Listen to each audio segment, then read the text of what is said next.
Farms is slated to close its indoor vertical farming facility in Danville this Friday.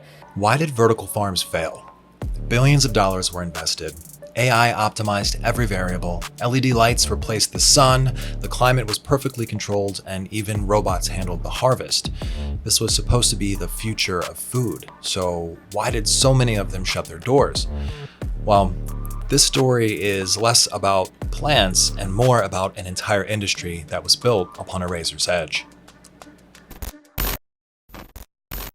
Plants need one thing more than anything else: photons.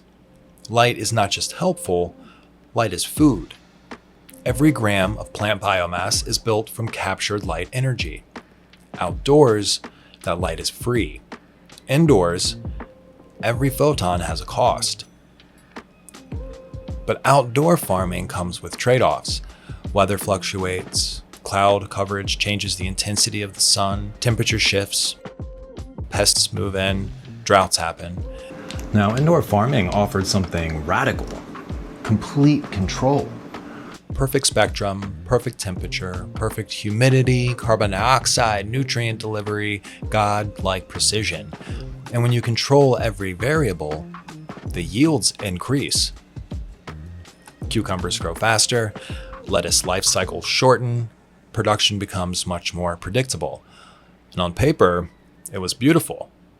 LEDs offered optimization, and optimization was the obsession.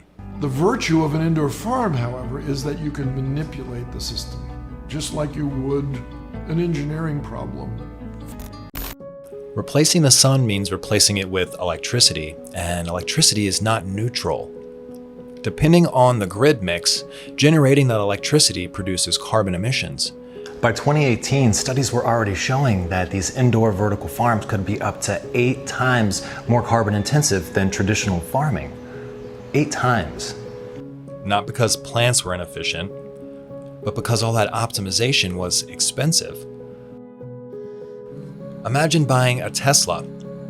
You eliminate the tailpipe emissions, sure, but if the electricity charging it comes from coal, you haven't eliminated carbon at all. In fact, you would have a coal-powered Tesla. You've just moved the carbon. Vertical farming wasn't eliminating environmental costs, it was simply relocating it from fields to power plants. And yet, expansion accelerated. Billions poured in. Warehouses multiplied. Why? Because in 2018, the model still worked, as long as electricity stayed cheap. Indoor vertical farming operates on a razor's edge. Margins are already thin. Energy is the dominant cost. So when electricity is stable and affordable, the system balances. But when electricity rises, the math collapses quickly. By 2018, the carbon math was already visible. The energy dependency was known, but the capital was flowing. Facilities were scaling. The more optimized the plant environment becomes, the more carbon heavy the energy footprint becomes. Unless the entire farm runs on a dedicated renewable power, and most of the big players, they didn't build solar, they didn't build wind, they didn't build geothermal, they built warehouses filled with lights. And the assumption, spoken or unspoken, was simple. Energy would remain accessible, energy would remain affordable, energy would remain stable. That assumption held until it didn't. Well, the conflict in Ukraine and the sanctions on Russia have led to another surge in the cost of oil and gas. In 2022, global energy markets completely destabilized. Natural gas prices surged. The cost for electricity spiked. Supply chains tightened or completely broke. And the math didn't slowly deteriorate, it snapped. Warehouses powered by artificial suns suddenly became financial liabilities. And these farms didn't suddenly become inefficient, they were always energy dependent. But now, the fragility was exposed. And you guys know, I love indoor vertical farming. This is my indoor vertical garden. But there's a good reason that I only have 1 tower garden in here and I have 7 tower gardens outside. This was my actual electric bill before I scaled back. And this was just 1 room. Now, imagine that cost multiplied across 500,000 square feet. One by one, major players closed their doors. Not because plans failed, because physics doesn't negotiate. And now, we're back here. The notice says 173 employees will be affected. The company uses controlled environment agriculture to grow more crops while using less materials than traditional farming. But meanwhile, something quieter was happening.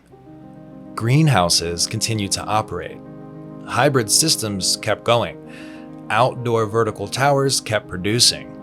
They were less glamorous, less optimized, less high-tech, but they were much more resilient.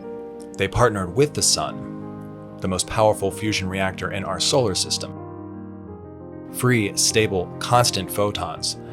The difference wasn't ambition, it was alignment. Indoor megafarms optimized for control, resilience systems optimized for physics, and physics always wins. And the only moving part is a pump. That pump pumps that water nutrient solution up to the top, and then it rains down.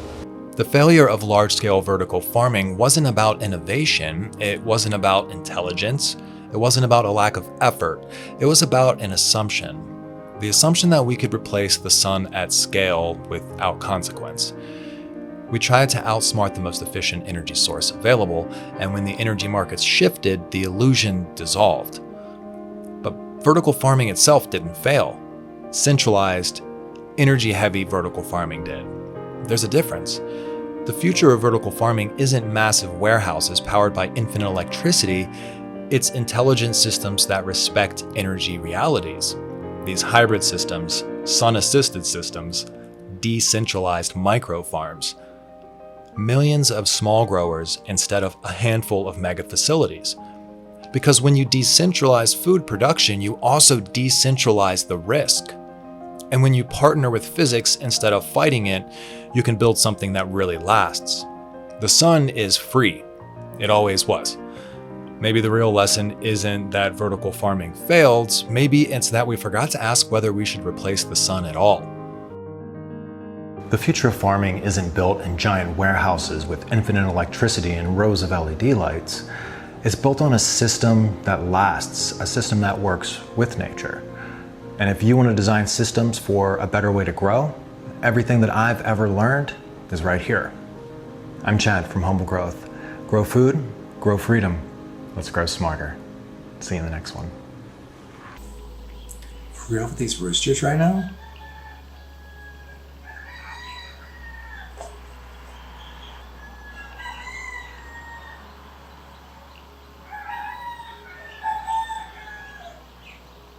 I need a studio.